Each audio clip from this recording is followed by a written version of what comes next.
Hey guys, it's Claire. Welcome back.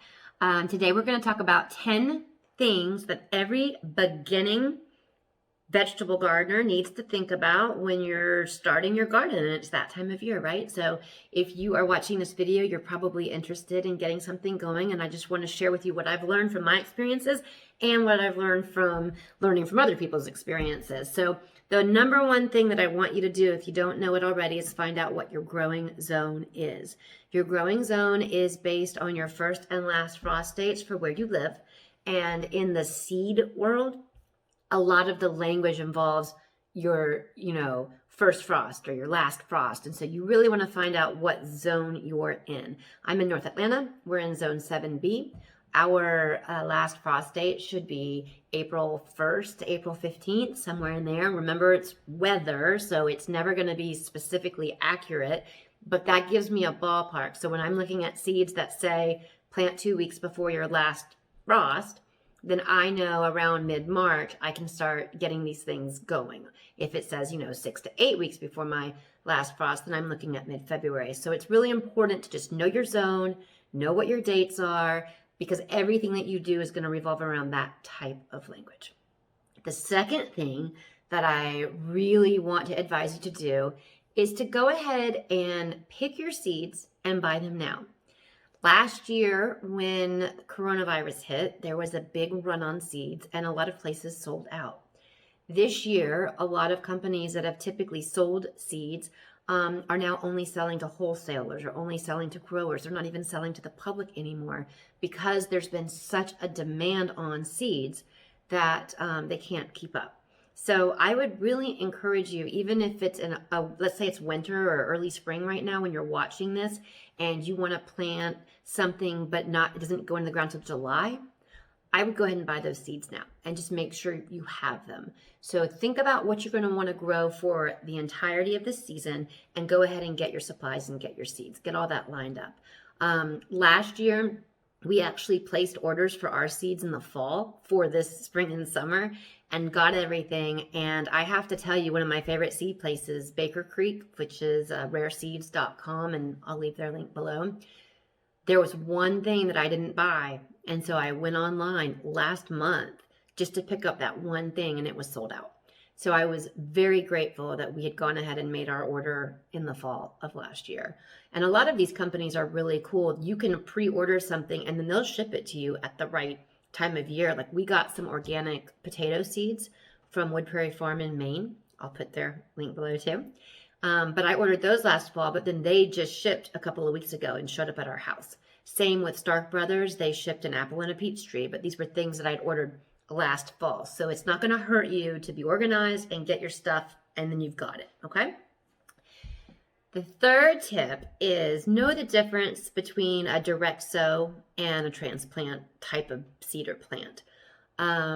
We lost a lot of carrots last year because I got them into containers as seedlings, not really understanding that carrots and most root vegetables, anything with a taproot, doesn't like to be transplanted. It's actually not good for the vegetables. So even though they all came up as seedlings, when I transferred them into the ground, they didn't really take to the transplant shock very well, and we lost them. So I would have been a lot better off to just not waste my time with trying to get carrot seedlings going and just wait until it was the appropriate time to plant them directly in the ground. And that's called direct sowing. When you're just planting directly in the ground, you are direct sowing. Some plants, however, you do want to get going early as a seedling. Eggplants, jalapenos, hot peppers, tomatoes, because they can't survive a frost.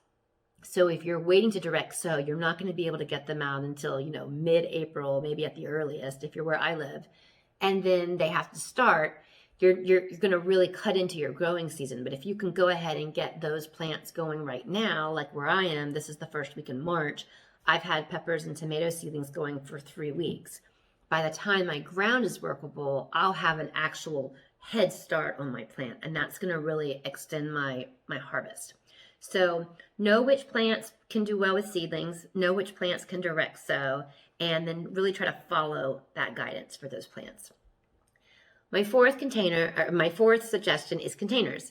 If you are starting seeds indoors, you can use any container. You don't need to go spend a lot of money and get all kinds of special flats or cells. I mean, you can certainly do that if you want, but any kind of container works. You know, solo cups, yogurt cups, recycled things from your refrigerator. Just make sure they have drainage. So like if you were to use a yogurt cup, you know, poke some holes in it so that the water can get out. But you don't need to spend a lot of money. Anything will do. And if you're using a container that a plant has already been in, like maybe you bought one from a big box store and you saved the container, just make sure that you wash it really, really thoroughly, clean it, maybe rinse it in a hydrogen peroxide solution, like a 10% hydrogen peroxide solution, just to kill any possible disease that might be lingering, because that will spread to your new plant. So clean those out if they've already had plants in them. But any container that you want, as long as it has drainage, is going to be good. The fifth thing that I want you to think about is seed starting soil is different from potting soil. So when you're going to buy the soil for your seed starting, don't buy potting soil. Potting soil is too thick, I guess would be the right word. And sometimes it's hard for those new established roots on a seedling to get through. And the seed starting mix is very light and very fluffy, and it drains really well. And it's easier for those root systems to get in there and get what they need. One thing about seed starting mix is it does not have any nutrients. So if you are growing something like a tomato or a pepper or an eggplant that's going to need to be in the seed starting mix for quite some time before you put it in the ground, you're going to need to think about fertilizing that. But if you're just getting something started a week or two before your last frost, and then you're going to put it out, maybe like a cabbage or a broccoli or a Brussels sprout, then you'll be fine. But do think about seed starting mix is lighter, it's fluffier, but it doesn't have any nutrients. Lighting. This is number 6. If you don't have enough light, you're going to get what's called leggy seedlings. And leggy seedlings are when the plant stretches because it's trying to find a light to grow. And if you have leggy seedlings, you can certainly, there's ways to fix that. And that's probably something we'll do another video on at a later time. But you'd like to avoid having the leggy seedling because that's a weaker seedling. You want your seedling to be strong and sturdy and really be a hardy plant. So for the seedlings, the lighting, I would say 12 hours a day is minimum. And honestly, we do ours for 16 hours a day. So even if you had a really sunny south-facing window, it's not going to be enough sunlight to really get your seedlings going. So think about grow lights. And you can spend $1,000 on grow lights or you can spend $30 on grow lights. So really do your due diligence and do your research. I'll put a link in the bottom to the grow light system that we use. It's very affordable. And it has a clip that'll clip onto any countertop. And so I really like that because we have limited space. I've got a busy family. I have the ability to move it around where it needs to be. And also the lights are flexible and they fold over and I can adjust them. So I can put them real low on a baby seedling. And as the plant grows, I can lift them up. So you don't have to spend a ton of money on your lights either. But I do think if you're really serious about seedlings, you probably do want to make some form of investment in a grow light.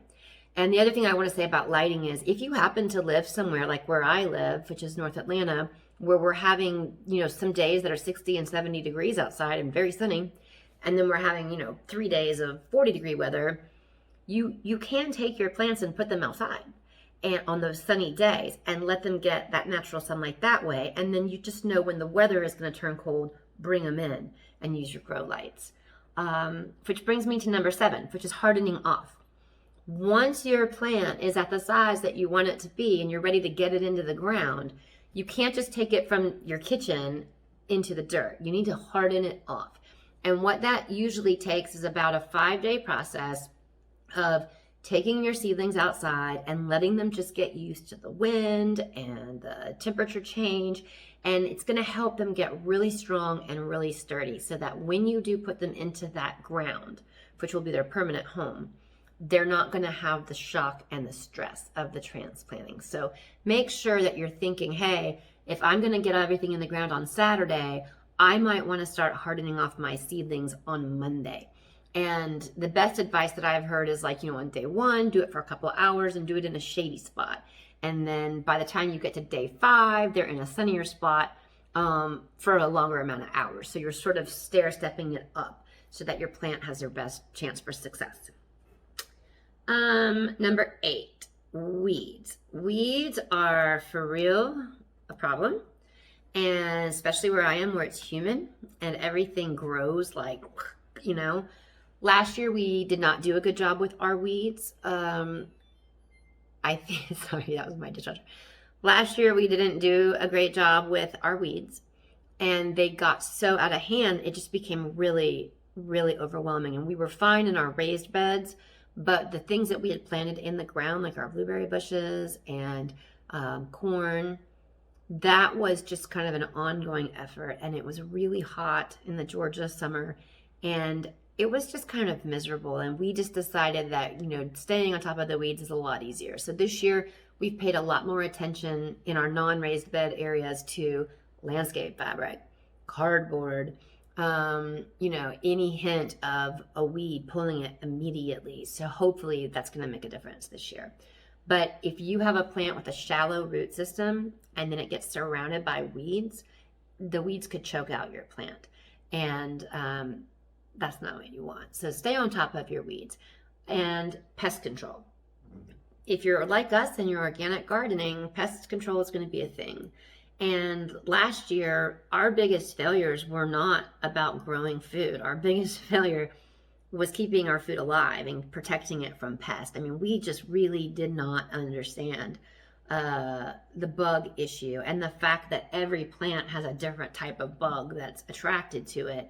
And so this year, one of our goals is to use trap crops a whole lot better, which these are plants that attract, you know, a radish attracts the same kind of plant that likes broccoli. So you can plant broccoli and radishes next to each other in order to protect the broccoli from those pests. So we're going to use that. We've also been on a real religious schedule of neem oil and diatomaceous earth, and those are 2 things that you can use as well to just keep everything at bay. But educate yourself about pest control and think about, what are you comfortable with using? You know, what methods of pest control feel right for you? And I guess the 10th and final thing that I really want to encourage you to think about is start planning how you're going to eat this food. Last summer, we got so many cucumbers, we couldn't hardly keep up. I mean, we had day after day after day where we were getting 7, 8, 10 pounds of cucumbers in that day. And I was not prepared for that. And we didn't have canning jars. It took us 3 days to find a grocery store. We really just weren't ready for the amount that we grew, which was awesome that we had this bumper crop.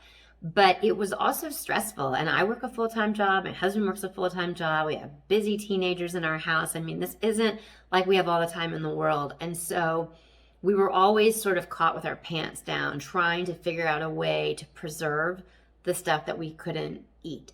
This year, we're going to plant cucumbers as we go instead of planting a bunch at one time. So that's going to help spread out the harvest, which I think is going to be a lot easier. But we've also been collecting recipes. So we've got a lot of recipes right now ready to go for basil and for tomatoes and cucumbers and squashes and things that we want to try, or things that we did last year that we really liked, and now we're going to double. So just having that game plan and getting those supplies already in, you know, canning jars, canning lids, that's a thing. So if you think you're going to make pickles or any of that kind of stuff, go ahead and get your containers now. So be thinking, what are you planning? Does it need to be direct sowed, or can I start it as a seedling? If it can be started as a seedling, what kind of container and light situation do I have? At what point can I put it out? Do I put it out before my frost date or after my frost date? And if you're direct sowing, when do I get to direct sow? Am I direct sowing when the ground is workable, which means it's not too wet, it's not too cold? Or am I direct sowing when the ground is 60 degrees, way after the last chance of frost? You know, these are all things you want to think about. And then once you get everything in the ground, how are you going to manage your weeds? How are you going to manage your pests? And then how are you going to enjoy the fruits of your labor once everything comes up? So I hope this was helpful for you. I know that these are the questions we had. I know these are the questions I get asked over and over and over again. So leave us a comment and let us know if there's anything that I forgot to mention or if you have any questions that I didn't cover.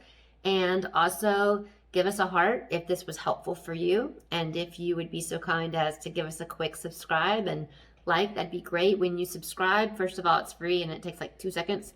There's a link below, but it also really helps YouTube get this kind of content to other people like us. And so that's really nice. YouTube can use that to sort of match up the content to the right person. So anyways, have a great day. We'll talk to you soon.